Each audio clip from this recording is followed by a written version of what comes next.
My friends, like you might have heard, a big air battle just took place between India and Pakistan. And just as things were escalating, India and Pakistan agreed to an immediate ceasefire. I didn't even have time to replace these flags, or even to learn some Hindi. Essentially, everything started when the Indian Air Force launched Operation Sindoor to retaliate against Pakistani-backed insurgents that attacked Indian tourists in the much contested region of Kashmir.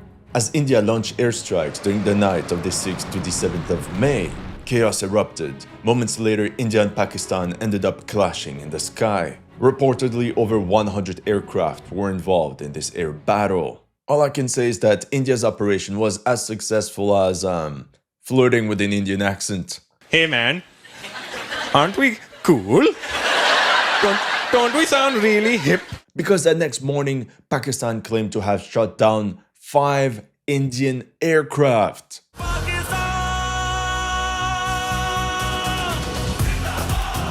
A complete disaster. It seemed to have been a complete turkey shoot.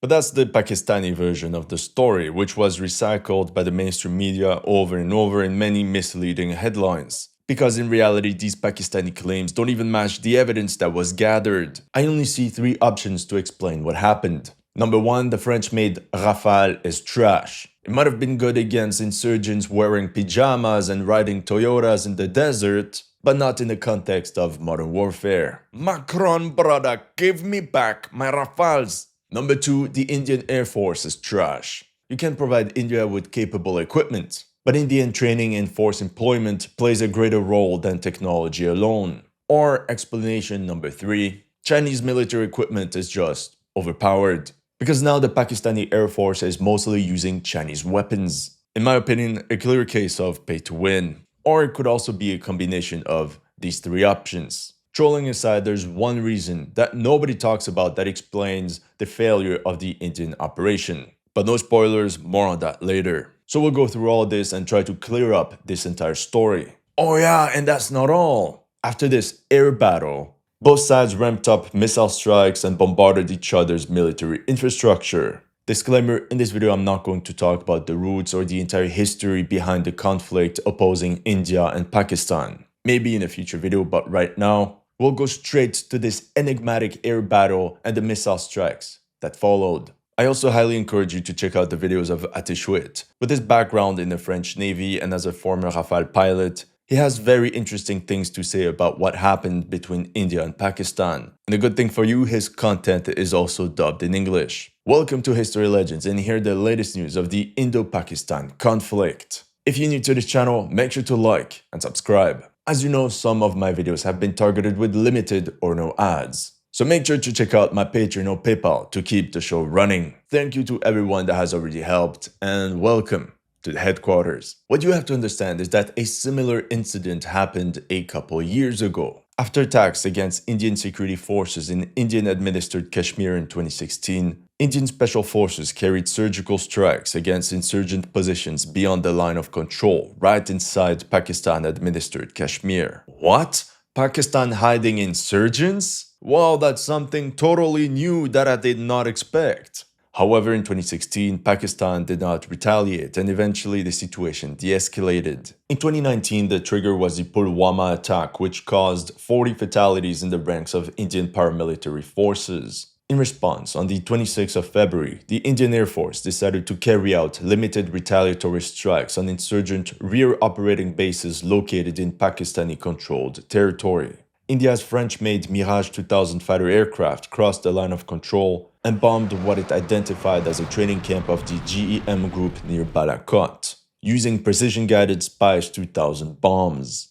Of course, India has something called the Spice bombs. However, this time in 2019, Pakistan did not let it slide and they retaliated. The next day, Pakistani aircraft went to bombard Indian positions in Jammu and Kashmir. And then it's India that responded. An Indian MiG-21 Bison was quickly sent up to intercept the Pakistanis. But moments later, it was shut down. The pilot ejected over Pakistani territory and was captured. It was a real humiliation for India. And if things couldn't go worse, that same day, an Indian Mi-17 V5 helicopter was mistakenly shot down by friendly air defense systems, leading to the death of 6 personnel. Naturally, tensions persisted between India and Pakistan over the Kashmir region. Between March 2021 and December 2024, Pakistan reported several incidents of intercepting and jamming Indian drones and UAVs along the line of contact. Apart from smaller drones, these also included two Israeli-made units, precisely a Searcher UAV in October 2022 and a Heron in May 2023.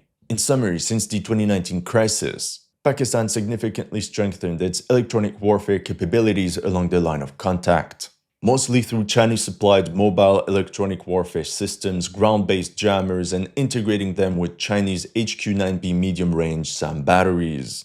The idea was to create an electronic bubble or shield where enemy aircraft and drones would face degraded radar, GPS, and communication performance, thus reducing the target's situational awareness, a bit like when you're drunk trying to navigate through an EDM festival in search of the washrooms. And this electronic shield also increased the chance of a successful hit on the target. To top it all off, Pakistan has also conducted multiple joint electronic warfare exercises with China. Allegedly, the main focus was on defending against electronic countermeasures of Indian fighter aircraft like the Rafale or Su-30 MKI.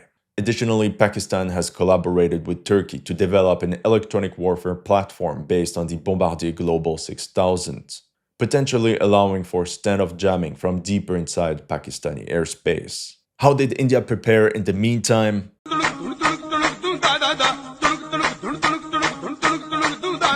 Jokes aside, India actually focused on improving its strike capabilities against these insurgent camps across the border. Beginning in 2020, the Indian Air Force started inducting its first Rafales from France, and by December 2022, it operated 36 Rafale 4.5 generation multi-role fighter aircraft, 8 units of the two-seater version and 28 single-seat.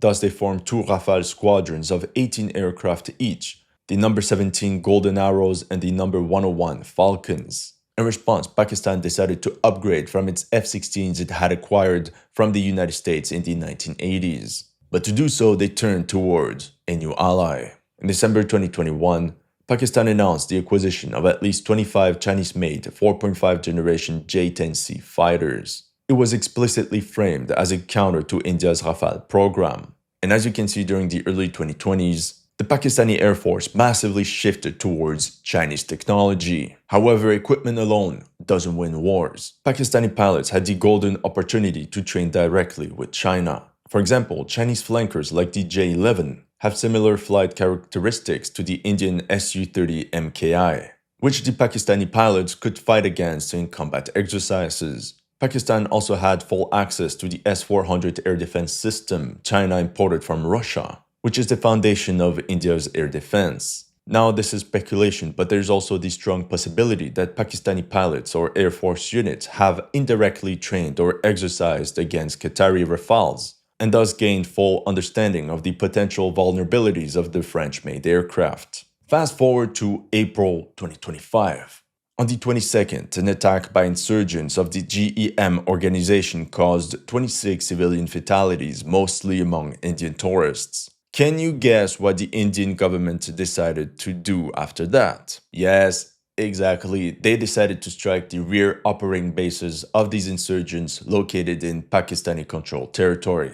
Now, starting on April 28th, Pakistan's defense minister stated in an interview with Reuters that an Indian military incursion was imminent. And disclaimer, I cannot verify if the following statement is true, but allegedly, on the night of April 29th to the 30th, Pakistani forces electronically jammed 4 Indian Rafale fighter jets, forcing them to retreat and make emergency landings in Srinagar. We don't know if this happened, but if the Pakistanis did scramble for enemy aircraft, then it definitely foreshadowed the following events. And it also foreshadows Pakistan's obsession with the Rafale.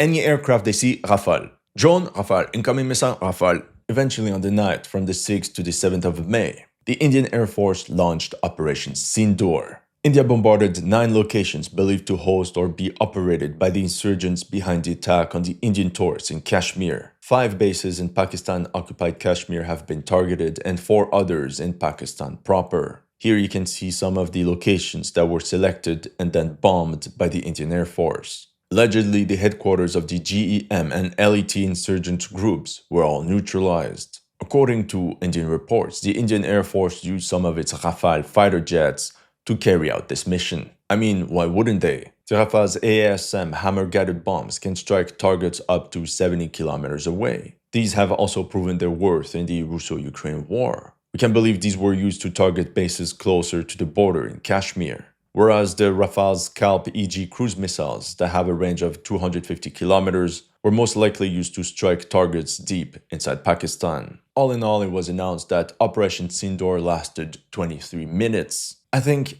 everyone can agree that this is a fairly reasonable performance. The entire story could have ended here and nobody would have really known about it.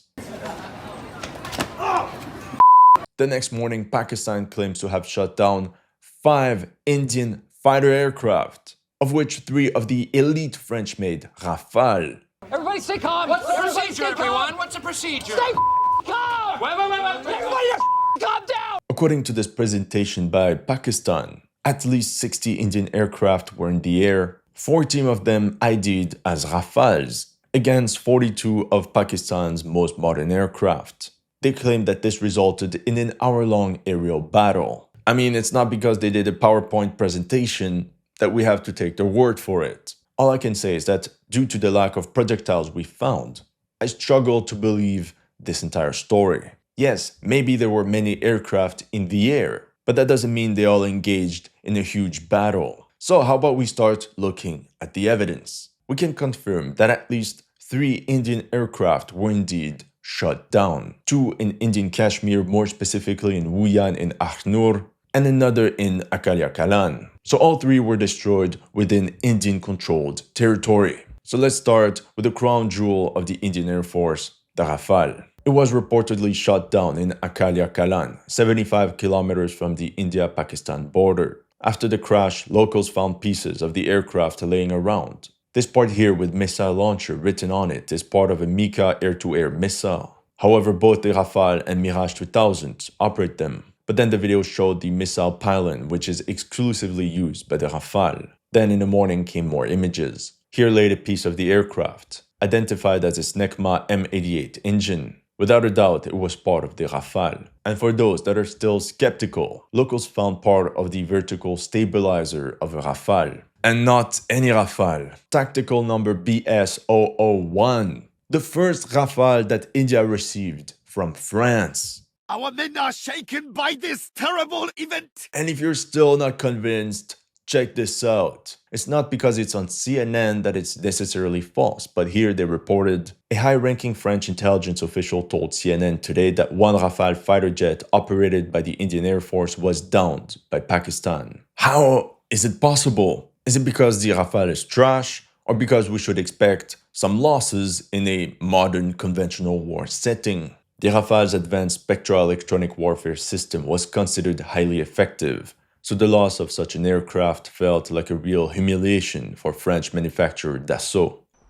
Fuck. With that being said, that's the only visual confirmation of a destroyed Rafale. Were the 2 others that Pakistan claimed to have shot down? The second wreckage was found in Akhnur, 15 kilometers from the line of contact. Here we can see the crash site, and apparently the 2 pilots made it out alive. We can identify part of the ejection seat. According to analysts, it appears to be a K-36DM ejection seat, which is standard on the MiG-29. However, it's also standard on the Su-30 MKI.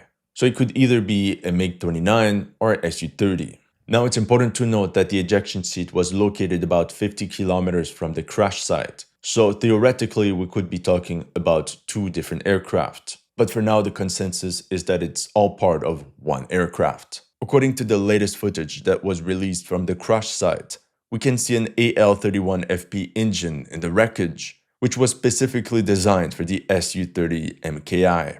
So there you go, we have our answer. The third confirmed Indian aircraft was shot down in Wuyan, 65 kilometers from the contact line. On the crash site, locals found a Snecma M53P2 engine, which can only be from an Indian Mirage 2000. Ouch! Second hit for Dassault.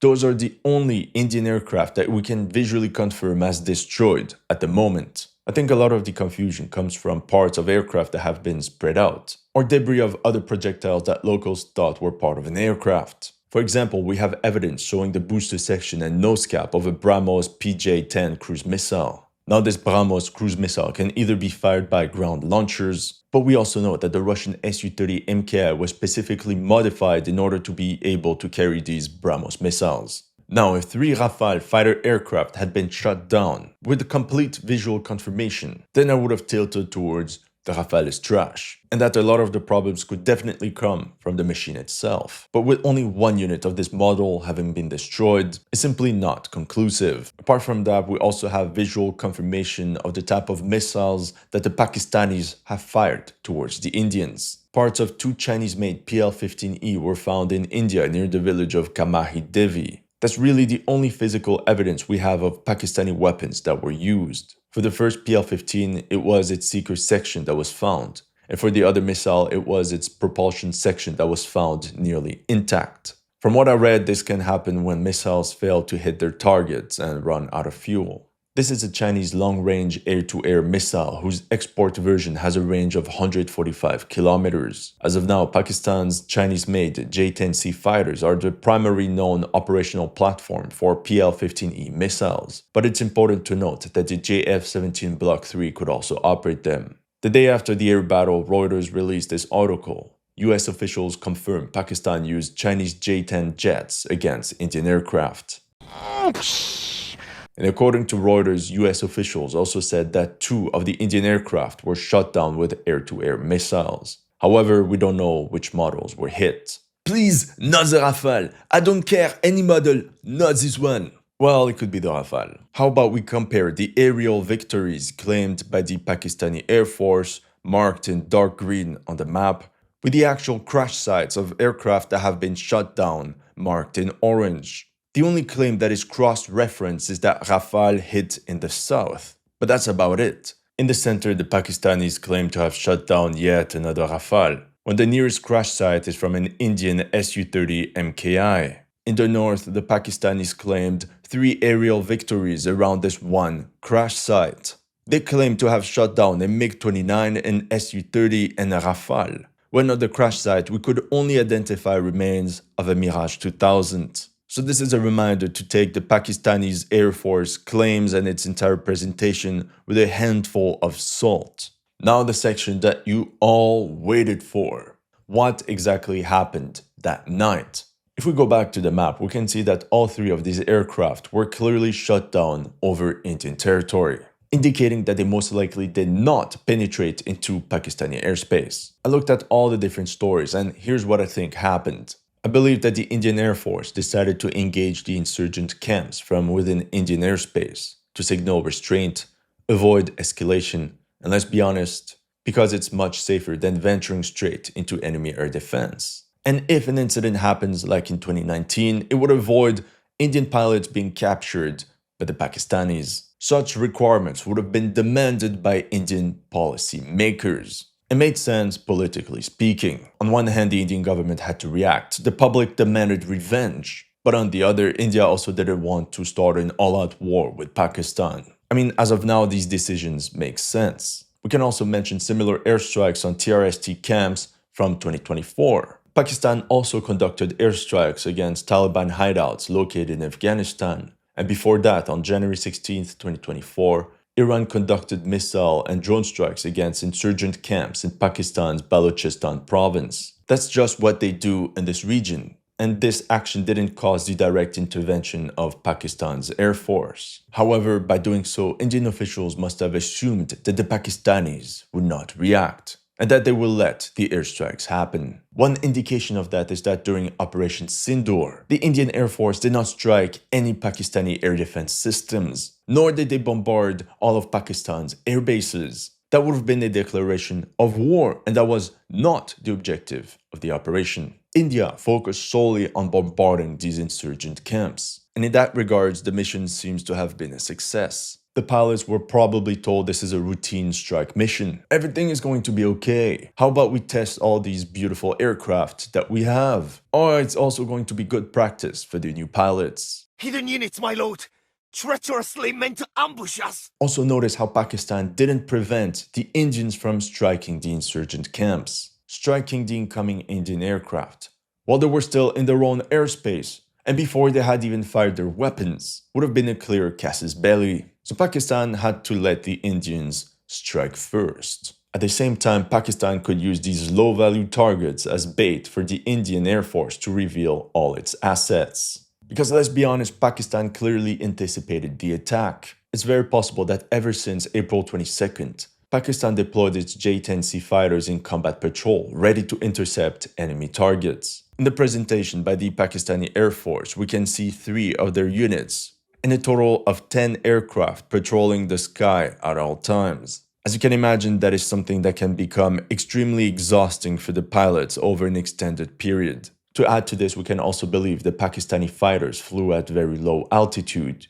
using Kashmir's mountainous terrain with its valleys and peaks, which greatly complicates radar detection and missile guidance. This can definitely give an edge to defenders familiar with the environment. Put simply, Pakistan ambushed the exposed Indian aircraft. While everybody's looking at the number of aircraft, whether it's a Rafale or not, the geopolitical implications of these actions are huge. But we'll get to that later. Anyway, that's the only explanation I see, otherwise it just doesn't make sense. Now the Rafale has sophisticated defenses, namely its Spectra electronic warfare system, which is designed to protect the aircraft from a wide range of threats, including air-to-air missiles. However, in real life, once you detect it, it's GG well played. It's like when zombies hear you move and spot your location. You're not going to rely on your baseball bat and jiu-jitsu skills to fend off an entire horde of zombies. The best is not being even detected by them. We can speculate that the Rafale went to carry an airstrike departing from its base in Ambala. The aircraft flew at very high altitude to save on fuel and drop its payload from a greater distance, thus avoiding enemy threats and staying all the while within Indian territory. That's when Pakistani fighters came out of their hiding spot, adjusted their missiles, and fired at the Rafale on its return flight, right after it had dropped the bombs. Had the Indian pilots anticipated the Pakistani intervention, first of all, they would have been more numerous, but second, they would have also used different tactics. For example, flying at very low altitude, all the while maneuvering and zigzagging to avoid being detected by enemy radars. Once again, everything points to the fact that they didn't anticipate a Pakistani reaction. One possibility is that the Rafale was ambushed close to the border and hit by a number of Pakistani J-10C firing a number of PL-15E air-to-air missiles. Since the payload is rather small on these missiles, even with a direct hit, it doesn't mean that the Rafale is immediately destroyed. It could have kept flying and trying to reach the base, but in very poor conditions. Eventually, it was GG well played and the pilots just had no other choice but to eject. So the main criticism we can make against the Rafale is its poor ability to sustain hits. Another problem is that the Rafale's Mika air-to-air missiles have a max range of 80 kilometers compared to nearly 150 kilometers for the PL-15E. So even if the Rafale wanted to engage enemy targets, it was massively outranged, and the only thing it could do was to quickly escape this kill zone. Even then, at a distance of 150 kilometers, firing a PL-15 missiles would take roughly 2 minutes to reach its target. I assume this would allow the pilot to start some sort of evasion maneuvers or call for help, but it's as if some of the Indian pilots were paralyzed and that communications were shut down. Another possibility is that due to communication breakdowns, and with the entire confusion of this unexpected event, maybe Indian Air Defense mistakenly shut down one of its own aircraft. It's not the first time that such a blue-on-blue incident takes place in India. So what is almost certain is that the Pakistanis made heavy use of electronic warfare to gain dominance in the sky over Kashmir. First, some speculate that the J-10's KG-600 electronic countermeasures pod potentially jammed radar frequencies and affected the Rafale's radar and communication systems. However, in my opinion, Pakistan also employed aerial assets like its Bombardier Global 6000 upgraded by Turkey, or the Chinese-made ZDK-03 Karakoram Eagle AWACS to jam enemy radars and provide continuous tracking data to allow friendly fighters to fire beyond visual range. By the way, once again, in the presentation by the Pakistani Air Force, we can see an AWACS in the air near the Afghan border during this air battle. We can also believe that the Pakistani Air Force utilized ground-based electronic warfare systems, like Chinese-made LW-30 or JY-27A radar systems. One of the big takeaways is how Pakistan's consistent use of Chinese systems fighter aircraft, AWACS, and air defense systems, allows for better system integration and networked warfare capabilities. So we can believe that after the Indian aircraft dropped their loads, the Pakistanis immediately jammed all the aircraft that were the closest to the border, fired a number of missiles from a distance that were then guided beyond visual range. It's possible that some of the Indian pilots didn't see anything coming into their face. These incidents left the Indian Air Force in a very vulnerable and sticky situation. 3 of their aircraft had been shot down. So if we go back to the 3 options I laid out in the introduction, is the Rafale trash? I don't think so, but it definitely needs some serious upgrades. This incident showed some weaknesses in robustness, electronic countermeasures, and the range of its weapons. Now I'm well aware that the Rafale can also be armed with the Meteor, which has similar specs to the PL-15. But the big difference is that the Rafale can only carry 2 of these long-range air-to-air missiles on the fuselage underside hardpoints, whereas the J-10s can carry up to 6 of these long-range PL-15s. That means that on a one-on-one engagement, the Rafale would struggle. But I do believe that in these circumstances, any aircraft would have suffered equally. This leads us to point number 2. Is the Indian Air Force trash? Mistakes were certainly made, but these stem from political decisions, more than a blunder by the Air Command and its pilots. Of course, we don't know the full story. One assessment could be that the Indian Air Force lacked the capabilities to plan and face a threat outside from the initial plan. Or the fact that they carried on the airstrikes despite the fact that so many Pakistani aircraft were suddenly in the air, which would have raised the alarm bell in the Indian HQ. We can believe that in the future, the Indian military could prioritize the use of drones and ballistic missiles to strike insurgents based in Pakistani-controlled territory, rather than risk their own aircraft for such missions. Third, is Chinese technology superior? The US should be worried. Because from the little glimpse we got, the PL-15 definitely proved its worth on the battlefield. Same thing for the J-10C fighter aircraft, especially if combined with the Chinese trio combo box of radars and jammers. Who would have thought that the world would tremble in fear at the words, "Made in China"? Now we don't have the full data, but it would be interesting to see how many PL-15 missiles were fired and how many of them were actual hits. If we look at the map, 2 PL-15s fell very far away from any of the crash sites. The only explanation is that the Pakistani fighter jets spotted an Indian aircraft in this area. They fired a couple missiles but failed to reach their targets.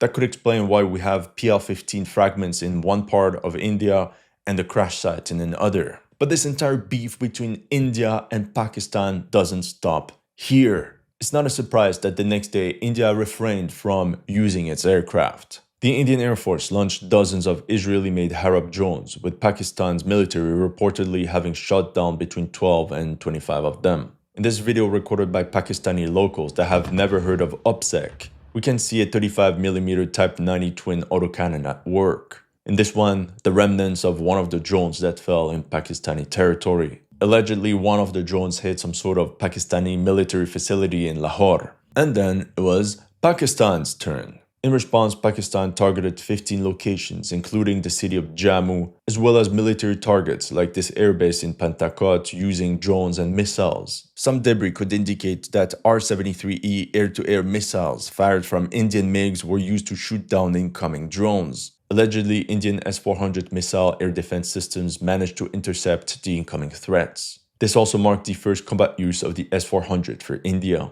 More importantly, during this exchange, the Indians successfully spotted and neutralized one Pakistani mobile command post in Lahore. The Pakistanis quickly relocated their systems, like this Chinese HQ-16 mobile engagement radar moving along Walton Road in Lahore. As you can see during this second night, India performed much better because they were also more prepared. The following night, from the 8th to the 9th, both sides ramped up the use of drones and ground-launched ballistic missiles instead of using their precious aircraft, something we have also witnessed in the Ukraine war. Third night of festivities from the 9th to the 10th of May. India reportedly struck the Noor Khan Pakistan Air Force Base in Rawalpindi. Allegedly there, a Lockheed C-130 Hercules military transport aircraft was destroyed. In this one, Pakistani air defense intercepted missiles targeting the Rafiki Air Force Base. In response, Pakistan is said to have used medium-range Fateh missiles to target an Indian missile storage facility and air bases in the cities of Pantakot and Udhampur.